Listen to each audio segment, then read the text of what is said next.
जय हिंद दोस्तों, स्वागत है आप सभी का हमारे YouTube channel the physical academy में।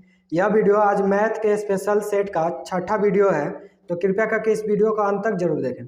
चलिए, इस सेट का पहला क्वेश्चन था कि एक विद्यार्थी को एक परीक्षा में 24% अंक मिलते हैं तथा वह 56 अंक से अनुत्तीर्ण यानी फेल हो जाता है। यदि उसे 60% अंक मिलते तो उसके अंक न्यूनतम उत्तीर्ण अंक से 70 अधिक होते हैं, तो परीक्षा के लिए अधिकतम अंक क्या है। चलिए, इस सवाल को हम बनाना शुरू करते हैं। देखिए, इसमें बोला गया है कि एक विद्यार्थी जो है वो 24% अंक लाता है, लेकिन 56 अंक से जो है वो फेल हो जाता है। यानी 24% अंक ले आता है, अगर उसको 56 नंबर और आ जाता 56 नंबर और आ जाता तो क्या हो जाता, पास हो जाता। यानी 24% प्लस का 56 ये किसके बराबर आएगा, पासिंग मार्क के। पास मार्क लिख देते हैं, पास मार्क के बराबर। और उसके बाद बोला गया है कि यदि उसे 60% अंक मिलते तो उसके न्यूनतम उत्तीर्ण अंक जो है यानी न्यूनतम जो पासिंग मार्क है उससे 70 अंक अधिक आता है। यदि वह 60% अंक ले आता तो उसमें जो है ना, यदि अगर वो 60% अंक ले आ रहा है तो 70 अंक ज़्यादा ले आ रहा है, किससे, पासिंग मार्क से। यानी 60% में से अगर हम 70 अंक को अगर घटा देंगे तो ये भी किसके बराबर आ जाएगा, पासिंग मार्क यानी पास मार्क के बराबर। अब देखिए, यहाँ पर दोनों क्या है, पासिंग मार्क ही है। ये भी पासिंग मार्क और ये भी पासिंग मार्क, तो इसको हम लिख सकते हैं 24% और प्लस का 56 बराबर का कितना हो जाएगा, 60% और माइनस का 70। अब देखिए, प्रतिशत वाला उधर जाएगा और 70 इधर आ जाएगा, तो कितना हो जाएगा, 56 अब प्लस का 70 हो जाएगा क्योंकि उधर माइनस में था, अब बराबर 60% और ये हो जाएगा माइनस का 24%। अब 7 और 5 कितना होता है, 12, यानी 126 बराबर कितना प्रतिशत हो जाएगा, 60 में से 24 घटेगा तो यानी 36%। लेकिन इसमें हमको पूछा गया है तो परीक्षा के लिए अधिकतम अंक कितने होंगे, यानी 100% का हमको मान बतलाना है। तो 36% का मान आया, यानी 36% का अंक कितना के बराबर है, 126 के बराबर। तो 100% का हम अंक निकाल लेंगे, तो 100% बराबर कितना हो जाएगा, 126 अब बट्टा का 36% और गुने कितना कर देंगे, 100, और ये भी प्रतिशत। यहाँ पर प्रतिशत से प्रतिशत भी कट जाएगा। अब देखिए, 126 को काटेंगे 4 से, 4 तिये 12, और यहाँ पर सॉरी इसको जो है 9 से काट लेते हैं। 126 को 9 से, 9 एकम 9 और 9 चौका 36 यानी 14 मरतबे, और 36 जो है 9 से जाएगा 4 मरतबे। अब 100 को जो है 4 से काट देंगे क्या मरतबे, 25 मरतबे, यानी 14 गुने का 25, तो 14 गुने 25 करेंगे तो कितना हो जाएगा, 25 दिया का 250 और 25 चौका 100 यानी 350। 350 जो होगा इसका सही आंसर होगा। यानी इसका अधिकतम अंक जो था वो कितना मार्क्स का था, 350 मार्क्स का। चलिए अगला सवाल देखते हैं। अगला सवाल है कि रवि और सुमित की आय का अनुपात जो है 2:3 दिया गया है। यदि दोनों की आय 5,000 रुपये बढ़ जाए तो उनकी आय का अनुपात 5:7 हो जाता है, तब सुमित की बढ़ी हुई आय क्या होगी। देखिए, यहाँ पर एक रवि है और एक हैगा सुमित, और इन दोनों के आय का अनुपात कितना है, 2:3 है। लेकिन कब है, पहले हैगा, तो पहले है तो यानी पहले जो है इसके आय का अनुपात कितना हैगा, वो हैगा 2:3। अब बाद में कितना हो जा रहा है, जब 5,000 बढ़ रहा है तो बाद में कितना हो जा रहा है, 5:7। अब देखिए, दोनों में 5,000 रुपये बढ़ रहा है, तो यहाँ देखिए, यहाँ अंतर कितना का है, 2 से हो रहा है 5 यानी 3 का अंतर। यहाँ अंतर कितना का है, 3 से 7 हुआ यानी 4 का अंतर। तो अंतर तो दोनों में बराबर है नहीं, जब अंतर बराबर नहीं है तो इसको क्या करेंगे, बराबर करेंगे। अब बराबर करने के लिए क्या करते हैं, नीचे वाला जो अनुपात है उसका क्या करते हैं, नीचे वाला अनुपात का अंतर को हम ऊपर वाला अनुपात में गुना कर देंगे, तो नीचे वाले अंतर का अनुपात कितना है, 2, और ऊपर वाला अनुपात का अंतर कितना होगा, 1, तो नीचे हम गुना करेंगे। तो यानी ऊपर में 2 से गुना हो जाएगा तो 2 दूना 4, अनुपात कितना हो जाएगा, 3 दूना 6, और उसके बाद फिर 5 एकम 5 और 7 एकम 7।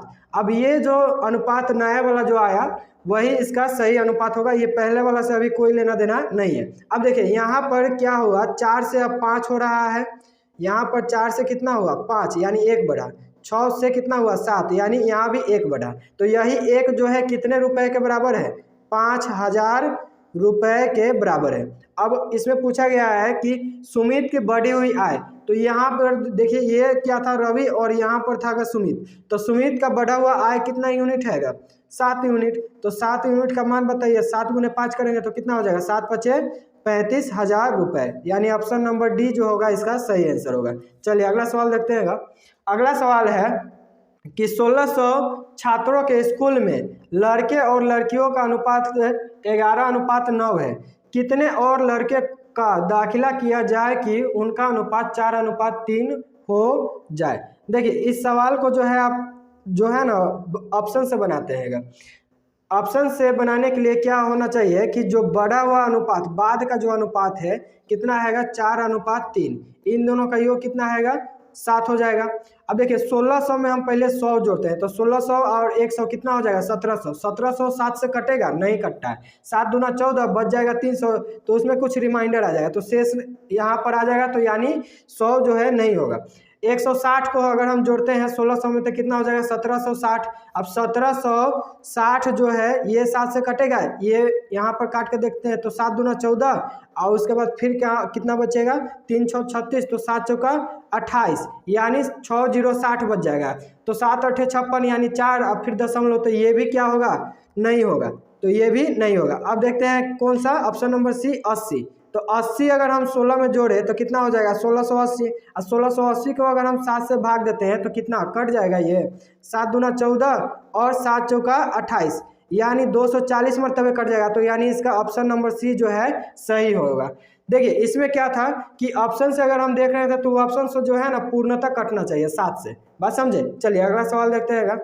अगला सवाल हैगा कि ए और बी की आय का अनुपात 7:9 है और उनके खर्च का अनुपात 13:15 है।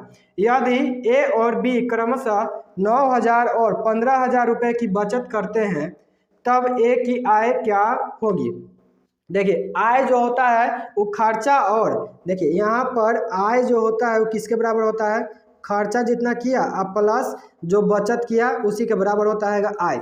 और इसमें बोला गया है क्या कि ए और बी के आय का अनुपात दिया गया है, ए और बी इन दोनों के आय का अनुपात, तो आय का अनुपात कितना हैगा, आय का अनुपात हैगा 7:9 और उनके खर्च का अनुपात दिया गया है 13:15 और अंत में हमको बोला गया है तब ए की आय ज्ञात करें। देखिए इसमें हम एक चीज़ अभी बताते हैं, पहले हम इसको लिख लेते हैं। देखिए यहाँ पर आय का अनुपात कितना हैगा, 7:9 हैगा।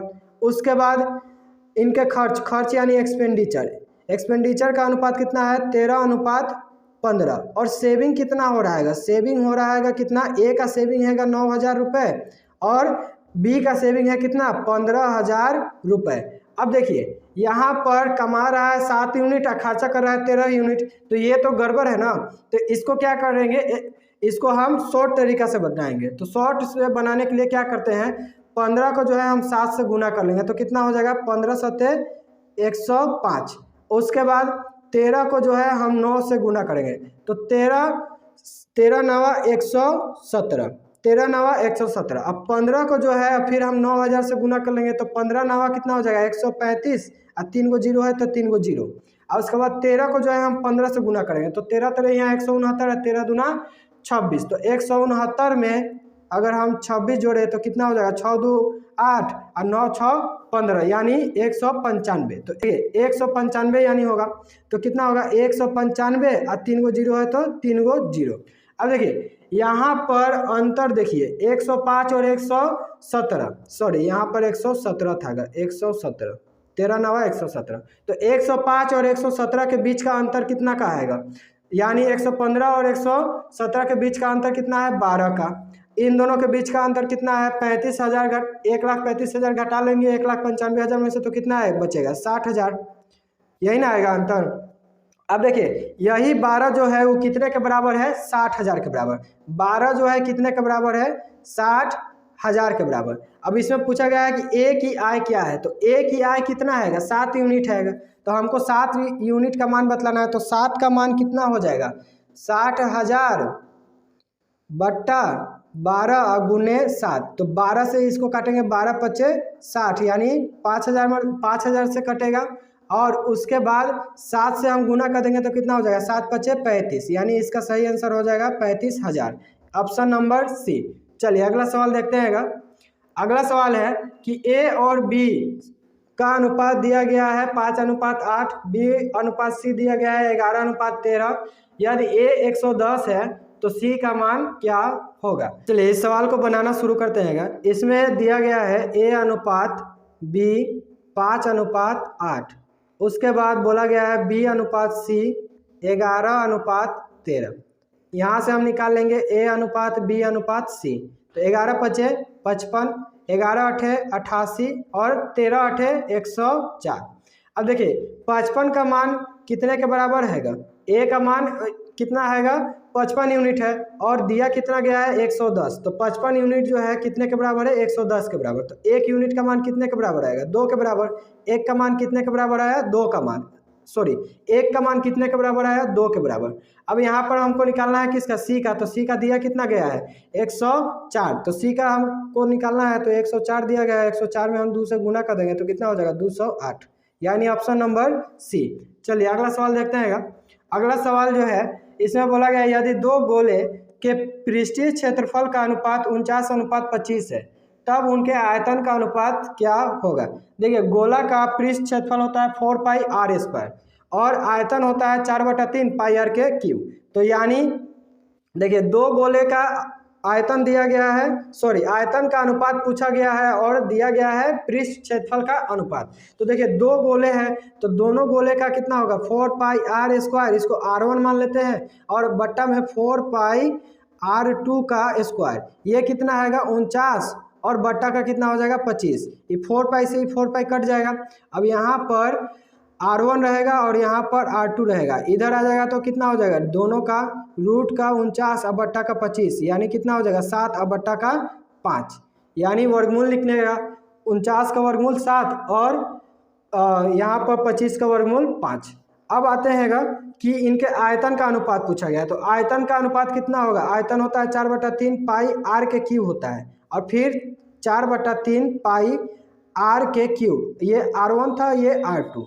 अब देखिए ये 4/3 पाई से 4/3 पाई तक कट जाएगा, r1 कितना है 7, तो 7 का क्यूब, अब बट्टा का r2 कितना है 5, तो 5 का क्यूब, तो 7 का क्यूब कितना हो जाएगा 343, अब बट्टा का 125, यानी 343:125, ऑप्शन नंबर ए जो है इसका सही आंसर है। चलिए अगला सवाल देखते हैं। अगला सवाल जो है इसमें बोला गया है कि एक परीक्षा में छात्रों के एक समूह के अंकों का औसत 64 दिया गया है। यदि 20% छात्रों के अंकों का औसत 91 है और 25% छात्रों के अंकों का औसत 31 रहा हो तो शेष छात्रों के अंकों का औसत क्या होगा। चलिए यहाँ पर हम मान लेते हैं कि उस विद्यालय में या फिर उस परीक्षा भवन में कुल कितने छात्र होंगे 100 छात्र होंगे।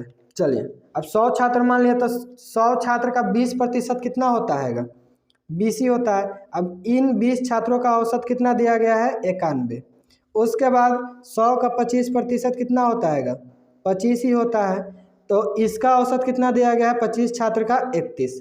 अब बचेगा कितना, यानी 20 ही हो गया, अब यहाँ पर 25, तो 20 और 25 कुल कितना 45, और टोटल है कितना 100, तो 100 में से 45 घटाएंगे यानी बचा कितना 55 छात्र। यही 55 छात्र का हमको औसत बतलाना है, जबकि इन सभी 100 छात्र का औसत कितना दिया गया है 64 दिया गया है। बात समझे। अब देखिए 91 जो है वो 64 से कितना अधिक है, तो यहाँ पर प्लस लिख लेंगे, है कितना अधिक, तो 91 में जो है 91 से 64 अगर हम घटाएंगे तो कितना आ जाएगा 27 आएगा, तो 27 को हम गुना कर देंगे कितना से 20, यानी 27 अधिक है कै गो संख्या पर 20 संख्या पर, तो कितना अधिक हो जाएगा प्लस का 540, और उसके बाद 31 जो है 64 से कितना कम है 33 कम है, कै गो संख्या पर कम है 25 गो संख्या पर, तो 33 गुने 25 करेंगे तो कितना हो जाएगा माइनस 25 × 75 के 5 और 25 × 75 और 7 × 5 12 82, यानी 825। अब इन दोनों के बीच का अंतर कितना आ जाएगा, यानी 25 और 15 यानी 285, यानी माइनस का क्या आ जाएगा 285। जब ही माइनस का 285 है तो 55 वाला में हम क्या करेंगे प्लस का 285, और कै गो संख्या पर 55 गो संख्या पर, तो भाग देंगे तो 5 से काटेंगे तो ये कै मरतबे कटेगा, देखिए सॉरी 11 से इसको काट लेते हैं, चाहे इसको 5 से ही काटते हैं तो 50 25, और उसके बाद यहाँ पर आ जाएगा 50 25 और 3 5 35, तो 5 7 35, और ये कट जाएगा 5 से 11 मरतबे। अब देखिए 57 जो है 11 से जाएगा लगभग 5 पूर्णांक कितना जाएगा, 11 5 55 2/11। अब देखिए ये प्लस में आया था, तो प्लस में आया था तो हम क्या करेंगे 64 में जोड़ देंगे, तो 64 में हम प्लस का 5 करेंगे तो कितना हो जाएगा 69 पूर्णांक 2/11, यानी 69 पूर्णांक 2/11, यानी ऑप्शन नंबर ए जो है इसका सही आंसर होगा। चलिए अगला सवाल देखते हैं। अगला सवाल है कि 80 छात्रों की एक कक्षा में 40% लड़कियां हैं और शेष लड़के हैं। लड़कों का औसत भार 55.5 kg है। यदि कक्षा में छात्रों का औसत भार 54 kg है तो लड़कियों का औसत भार क्या होगा।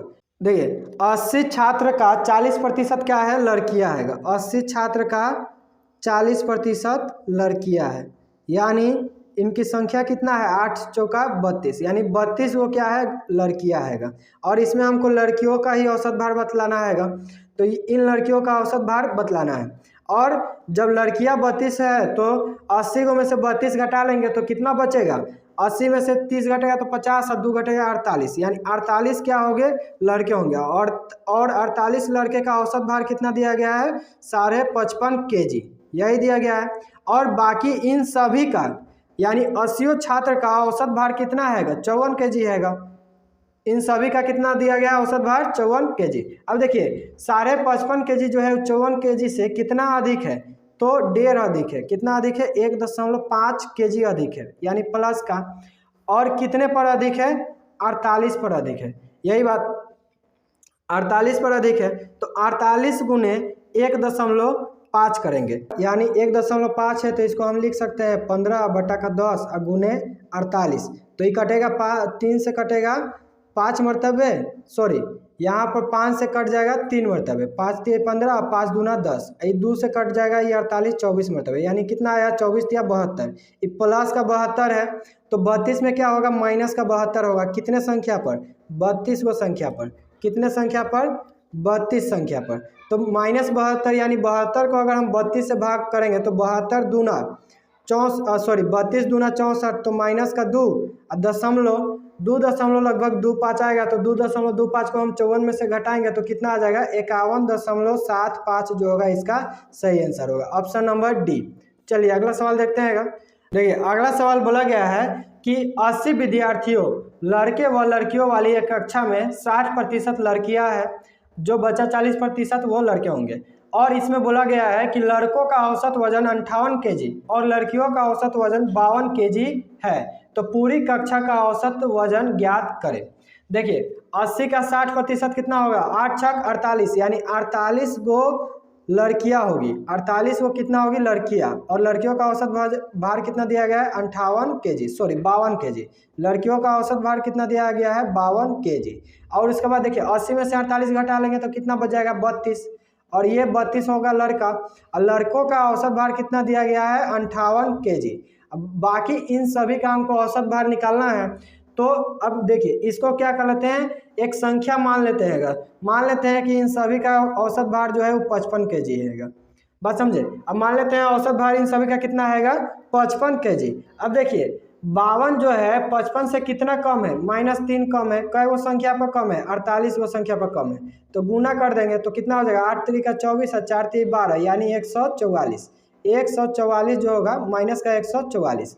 अब यहाँ पर 58 55 से कितना अधिक है +3 अधिक है, कै वो संख्या पर 32 वो संख्या पर, तो कितना हो जाएगा 30 3 90 और 6 96, यानी प्लस का 96। अब इन दोनों के बीच का योगांतर निकालेंगे तो योगांतर कितना हो जाएगा 96 जो है 144 में से घटा लेंगे तो लगभग घटाएंगे तो कितना आएगा 48, और 48 जो होगा वो माइनस का होगा। अब देखिए माइनस का 48 जो होगा वो 80 संख्या पर डिवाइड करेंगे, 80 संख्या पर क्या करेंगे डिवाइड करेंगे, तो ये कट जाएगा कितना 0, तो 480 हो जाएगा, और 8 छक 48, और ये माइनस है तो माइनस में, तो 55 में से हम माइनस कर देंगे कितना 0.6, तो ये आ जाएगा कितना 54.4 kg, यानी 54.4 kg जो होगा इसका सही आंसर ऑप्शन नंबर बी में।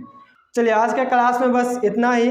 सेशन अच्छा लगा हो तो लाइक करें वीडियो को और चैनल को सब्सक्राइब जरूर करें, और हाँ वीडियो को अपने दोस्तों के साथ साझा जरूर करें। फिर मिलते हैं अगले क्लास में। जय हिंद।